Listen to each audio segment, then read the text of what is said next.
വയനാട് വൈത്തിരിയിൽ +2 വിദ്യാർത്ഥിയെ സഹപാഠികൾ ക്രൂരമായി മർദ്ദിച്ചതായി പരാതി. Vythiri government higher secondary school വിദ്യാർത്ഥിയായ 17-കാരനാണ് സഹപാഠികളുടെ മർദ്ദനത്തിൽ വലതുകൈ ഒടിഞ്ഞത്. സംഭവത്തിൽ 2 വിദ്യാർത്ഥികൾക്കെതിരെ പോലീസ് കേസെടുത്തിട്ടുണ്ട്. വൈത്തിരി തൈലക്കുന്ന് സ്വദേശിയായ 17-കാരന്റെ ബന്ധുക്കളുടെ പരാതിയിലാണ് പോലീസ് കേസെടുത്തിരിക്കുന്നത്. കഴിഞ്ഞ 21-നാണ് 2 സഹപാഠികൾ വിദ്യാർത്ഥിയെ ആക്രമിച്ചതെന്നാണ് പരാതി. +1 ക്ലാസ് മുതൽ ജാതിപ്പേര് വിളിച്ച് ആക്ഷേപിക്കുകയും മർദ്ദിക്കുകയും ചെയ്തിരുന്നതായാണ് പരാതിയിൽ പറയുന്നത്. മർദ്ദനത്തിൽ 17-കാരന്റെ വലതുകൈ ഒടിഞ്ഞ നിലയിലാണ്. നിങ്ങൾ എന്നോട് എന്തിനാ അങ്ങനെ കാണിക്കുന്നതിനോട് ചോദിച്ചു.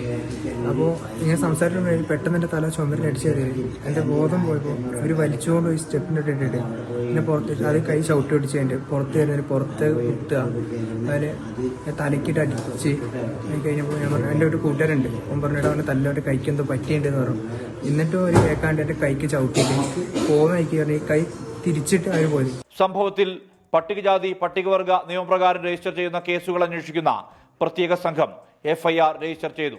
SMS DYSP അബ്ദുൽ കരീമിനാണ് അന്വേഷണ ചുമതല. സ്കൂൾ അധികൃതരോട് പരാതി പറഞ്ഞിട്ടും നടപടി ഉണ്ടാകുന്നില്ലെന്നാണ് കുടുംബത്തിന്റെ ആരോപണം.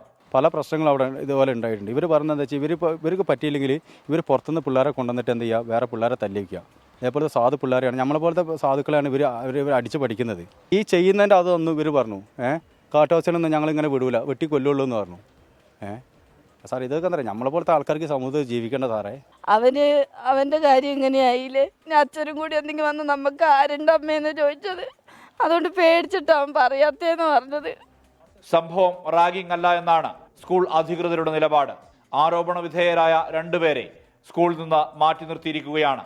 പോലീസിന് വിവരങ്ങൾ കൈമാറിയിട്ടുണ്ടെന്നും പ്രിൻസിപ്പൽ അറിയിച്ചു. 24 വയനാട്.